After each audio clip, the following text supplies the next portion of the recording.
Hey Film Boss, welcome back to Film Feature 43. Today I want to do another 43 Facts video, this time on the 1994 holiday classic, The Santa Claus.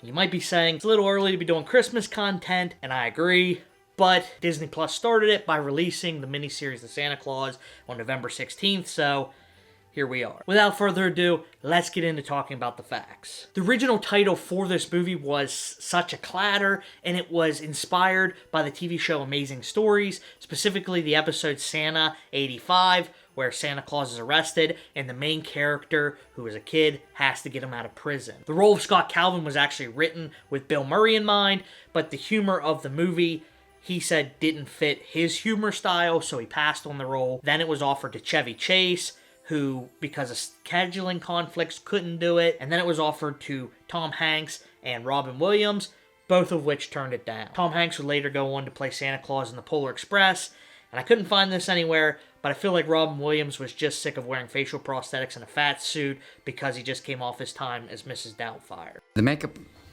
I think on a good day, would take 3 hours, 3.5.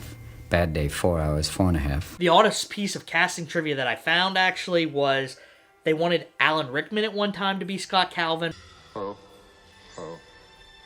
which I think would be kind of strange. Eventually, they landed on Tim Allen, making this his first leading role in a movie. There was just one snag. Tim Allen was an ex-convict, and Disney had a strict no ex-con policy, but they decided to make an exception for Tim. And they must have really wanted him because they pushed back filming of the Santa Claus an entire year so Tim could finish filming the season of Home Improvement that he was on. 1994 was a big year for Tim Allen, where all at once in 1 week he had the #1 TV show in Home Improvement, a #1 movie at the box office with the Santa Claus, and a #1 New York Times best-selling book with Don't Stand Too Close to a Naked Man. A book in which he wrote in between filming scenes for the Santa Claus. In one piece of non-Santa casting trivia is Peter Boyle is actually one of only 5 people to appear in all 3 Santa Claus movies. Charlie, Laura, Scott, and Neil are all in them, but Peter Boyle actually plays Scott's boss in this film, and then Father Time in the subsequent sequels. So he's not really the same person, but he's in all 3.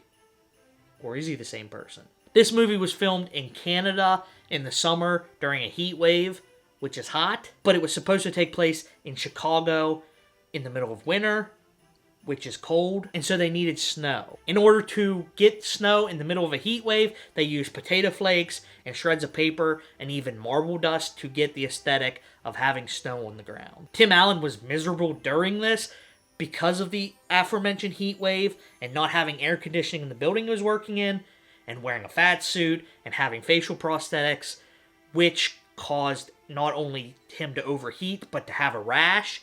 Said rash leaving scarring and actually getting infected at one point, so he was pretty miserable. The heat and miserability of Tim Allen actually caused him to have a potty mouth. But I'm a comedian, years on the road, and I'm in that suit, and I'm smoking a cigarette one day, and I shut the director's door, and I can't say it. Everybody says, "You got to keep those frickin' kids away from me."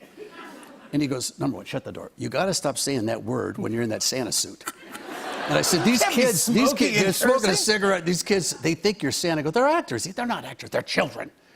And I go, well, so I got to act like I'm actually Santa Claus? These little creeps think this is actually Santa Claus?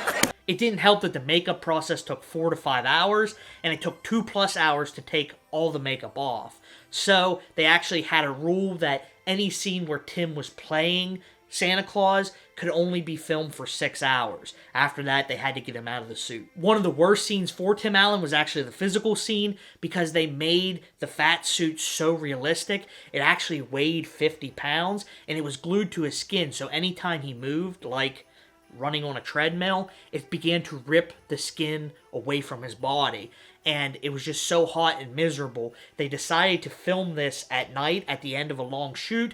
Tim Allen was already miserable, already irritated, and it almost led to a physical altercation between Tim and the director, John Pasquin. John Pasquin actually can be seen in the movie as Santa Claus number 6 during the lineup. Said physical scene was actually removed from some showings on TV because I guess the Santa Claus bod is just too sexy. And speaking of scenes that were too sexy and were removed, Scott in the original cut of the movie, makes a joke that he's going to contact Neil's mother at 1-800-SPANK-ME. And that was removed in subsequent releases of the film after 1997. Parents started complaining that their kids were racking up their phone bill calling this sex line because the sex line that they used in the movie was actually real. Besides cutting the line altogether, Disney tried a couple different things.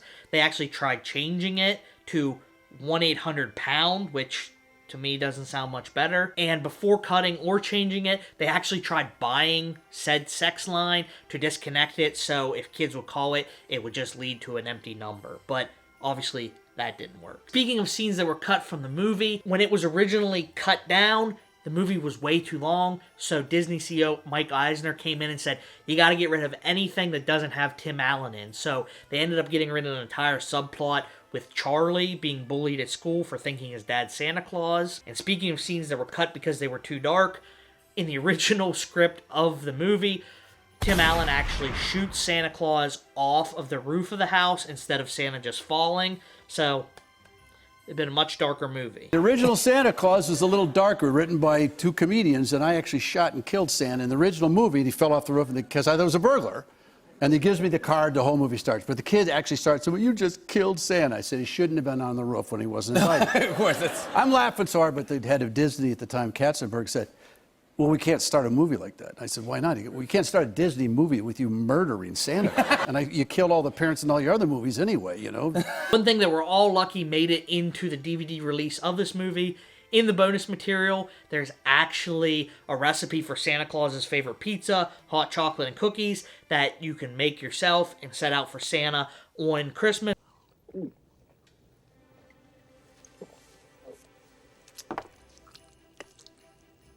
Other hidden details that you may have missed is the code to get into the North Pole is 1239, and the reason that that's in there is because that's an homage to Rudolph the Red-Nosed Reindeer that was released in December of 1939. Another weird number fact is when Scott steps on the scale, it reads 192. That's actually a reference to the Christmas song that has a line, to kids from 1 to 92. Another funny detail you might have missed, on the chalkboard at the police station when all the police are looking for Scott, all of the police cars are actually drawn in the donut shop parking lot.